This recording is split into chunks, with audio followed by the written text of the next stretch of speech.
जय श्री राम दोस्तों, स्वागत है आपका आज की वक्त पे चर्चा में। ये जो विचारों का युद्ध चल रहा है, सनातन भारतीय संस्कार संस्कृति के ऊपर भारत का निर्माण या सेक्युलर लिबरल प्रोग्रेसिव एजेंडा से भारत का निर्माण, सोशलिस्ट, ये विचारों की लड़ाई जो है वो बहुत महत्वपूर्ण है। एक सोच आपको बोलती है स्मैश पैट्रियार्की, तभी महिलाओं का उद्धार होगा। ये आपको ये बताना भूल जाती है कि आज भी जब हम दुर्गा, सरस्वती, लक्ष्मी की पूजा करते हैं तो उनके किसी बाप भाई की पूजा साथ में नहीं होती है, उनकी एज ए इंडिविजुअल आइडेंटिटी पूजा होती है। Giver of knowledge, giver of power, giver of wealth, creator, basically their skill sets, what they bring to the table and the world, and that is a true for every human being. Hanuman ji की जो पूजा होती है तो उनकी पत्नी या उनकी धर्मपत्नी के लिए होती है। शिव और पार्वती की जब पूजा होती है तो वो शिव शक्ति के रूप में होती है बराबर। और गणेश जब रिद्धि सिद्धि के साथ पूजे जाते हैं तो उसका सिंबॉलिक मीनिंग क्या है? रिद्धि और Siddhi. You become popular, you are loved because of your skill set.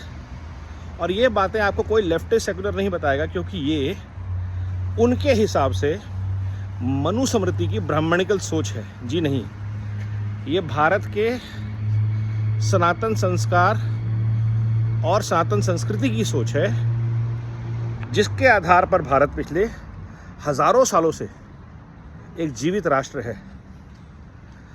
राष्ट्र भी है, राष्ट्र माता भी है, भारत माता भी है, और भारत एक राष्ट्र भी है, संस्कृति भी है जिसमें सबका समावेश है, जहाँ शिव भी हैं और विष्णु भी हैं, और दोनों की अपनी द्वंद्व युद्ध चल रहे हैं। जहाँ रावण की भी पूजा की जाती है और जहाँ शिव की बारात का भी स्वागत है। लेकिन सेक्युलर लिबरल उसको कांवड़ बोल के no no no no dirty people, ऐसा किसी प्रोग्रेसिव कंट्री में होता है क्या? तो ये जो मानसिकता है कि पाश्चात्य से आई सोच संस्कृति हमसे सुपीरियर है, यही है गुलामी की मानसिकता जो आप में 200 साल तक भरी गई। और आपको नहीं बताया गया कि अहिल्याबाई होलकर ने उस ज़माने में पूरे देश में मंदिरों का जीर्णोद्धार कराया था, एक महिला ने, शासक ने। ये आपको कभी नहीं बताया जाएगा, गुणगान किया जाएगा, क्योंकि वो लिबरल प्रोग्रेसिव सेक्युलर एजेंडा के साथ नहीं चलता, जहाँ वुमेन लिबरेशन का मतलब है ऑब्जेक्टिफिकेशन, सेक्सिफाइजेशन ऑफ वुमेन, जो वेस्टर्न वर्ल्ड, वेस्टर्न कल्चर का आता है। यूएस जैसा प्रोग्रेसिव होना चाहिए, लिबरल होना चाहिए। तो फिर यूएस में आज तक राष्ट्रपति कोई महिला क्यों नहीं बनी? इसका जवाब कोई नहीं दे पाएगा जिसको आप फॉलो करते हैं। आप चाइना और रशिया को फॉलो करते हैं, तो चाइना और रशिया में महिलाओं का लिबरलाइजेशन क्यों नहीं हुआ? जवाब नहीं होगा इनके पास। तो जब आप तर्कों से इनसे बात करेंगे तो ये आप पे संघी होने का इल्ज़ाम लगा देते हैं, क्योंकि इनके पास तर्क नहीं है। लेकिन इनको तर्कों से ही पलटा जा सकता है, क्योंकि दूसरा जो ये रास्ता चुनते हैं वो है हिंसा का। दे आर ट्रेंड इन लाल जिहाद, they are born for revolution. बंदूक चलाने से लेकर के जेएनयू से जो ट्रेनिंग शुरू होती है इनकी, हज़ारों, ये कहते हैं बीजेपी और आरएस को हम धरती पर रहने देंगे। भारत के संस्कार संस्कृति से बनी हुई आधारित संगठन क्या कहते हैं?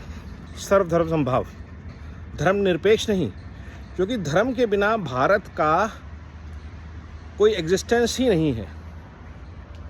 क्या आप किसी सिख से, किसी जैन से, किसी बुद्ध से, किसी हिंदू से ये कह सकते हैं कि आप बुद्ध की बातों को अपने जीवन का अंग मत बनाइए, सिर्फ मंदिर तक रखिए, व्यापार में मत इस्तेमाल कीजिए, समाज में मत इस्तेमाल कीजिए, धर्म मत लाइए? ये नहीं हो सकता। सनातन जीवन पद्धति धर्म आधारित है, और धर्म पूजा पाठ नहीं। धर्म is the path of right. मैं बार बार बोल चुका हूँ ये बात कई बार वीडियो में। तो जो धर्म संगत है, जो समाज के संगत है, वो इवॉल्व होता रहता है समाज के साथ। इसलिए कबीर से लेकर के राजा राम मोहन रॉय तक हम एक्सेप्ट करते हैं, चाहे कोई अंग्रेज़ों द्वारा थोपा गया भी हो। गुरु नानक जब सिख धर्म की नींव रखते हैं और गुरु गोविंद सिंह जब गुरु ग्रंथ साहब को आखिरी गुरु बताते हैं, गुरु मानियो ग्रंथ को बोलते हैं, तो भारत की सनातन परंपरा उसका स्वागत करती है। और क्योंकि उसके अंदर सारा सनातन का समावेश है। आज के जो प्रोग्रेसिव लिबरल खालिस्तानीज हैं वो इस बात को माने ना माने, बट भारत के हर धर्म ग्रंथ में, रामायण से लेकर के पुराणों तक लेकर वेदों तक, it's about society, it's about science, it's about nature and how we evolve a community around it.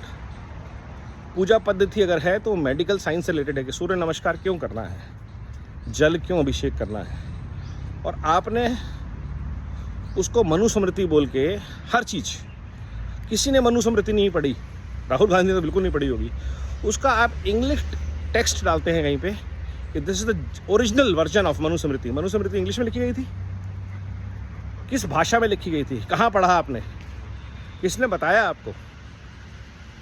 समाज की उस समय जो संरचना थी उसके आधार पर वहाँ पे कुछ सामाजिक संरचना को लेकर बात की गई, वो इवॉल्व हुई। अगर वो इवॉल्व नहीं होती तो अहिल्याबाई होलकर या झांसी की रानी भारत की सनातन परंपरा से नहीं आती। और ऐसे बहुत सारे गुरु हमारे समाज की परंपरा का हिस्सा है, जैसे मैंने शुरू से कहा। तो ये लेफ्टिस्ट लाल जिहाद की विचारधारा है, इसको आपने हर समय, आज वो इसको मोदी से जोड़ देते हैं क्योंकि मोदी और आरएसएस जो हैं वो सनातन परंपरा का आज की कड़ी है, कल की कड़ी कोई और होगा, बट उनकी कड़ी एक ही है कि जो सनातन हिंदू, सनातन भारतीय परंपराओं और संस्कृति से जुड़ा कोई भी विचार है, कोई भी मूवमेंट है, चाहे वो बैक टू वेदास हो, स्वामी दयानंद का आर्य समाज, या कोई भी ऐसा परिवर्तन, उस टाइम पे उसको भी बायकॉट किया गया, इग्नोर किया गया। स्वामी श्रद्धानंद की हत्या क्यों हुई थी? किसी को पता है? किसी को याद है? और उसके ऊपर क्या हुआ था? तो ये सब चीज़ें भारत की संस्कृति, संस्कार, इतिहास से जुड़ी हुई कथाएं, जब तक हमें पता नहीं होंगी हम वो गलती बार बार करेंगे। और इसलिए ज़रूरी है शाखा में आना। शाखा पे जब आते हैं तो बहुत सारी कथाएं जो प्रचारक, जो शाखाओं के पुराने लोग आपको सुनाते हैं, कभी तो आप हैरान और दंग हो जाएंगे, और कभी आपको अपने ऊपर थोड़ी सी ग्लानि होगी, आत्मग्लानि होगी कि ये इतनी बड़ी बात मुझे कैसे नहीं पता, कि मुझे कैसे नहीं पता कि चाणक्य ने चंद्रगुप्त मौर्य को कैसे तैयार किया, मुझे कैसे नहीं पता कि मुगलों के अलावा भारत में उन 300-400 साल तक और भी राजा राज करते थे, ना सिर्फ मुगल और मराठा नहीं थे। दक्षिण भारत, उत्तर भारत एक संस्कृति से जुड़े हुए थे जो शंकराचार्य ने कई शताब्दियां पहले मनाई और आज भी कायम है। कौन से ऐसे कैलेंडर हैं, कौन से ऐसे मंत्र हैं, कौन से ऐसे सांस्कृतिक सामाजिक विचार हैं जो भारत को आज एक जोड़े हुए हैं, नेपाल से लेकर के श्रीलंका तक, सोचने योग्य है। और इसका बीजेपी और आरएसएस से कोई लेना देना नहीं है, वो सिर्फ इस समय के, आज के इस परंपरा के ध्वजवाहक हैं, इससे ज़्यादा कुछ नहीं। लेकिन जो गुलामी की मानसिकता के प्रतीक लोग हैं, जो 300-400 साल से यही काम करते आए हैं, कभी लेफ्ट और कभी यूरोपियन, वो इसको ना समझ पाएंगे, और बीच में उनकी मुगल वाली संस्कृति भी आ जाती है, इन्वेडर्स माइंडसेट। तो इससे हमें बचना है, आगे बढ़ना है, और भारत के निर्माण के लिए सिर्फ इंफ्रास्ट्रक्चर नहीं, विचारों को भी मजबूत करना है। नमो भारत, वंदे मातरम, जय हिंद।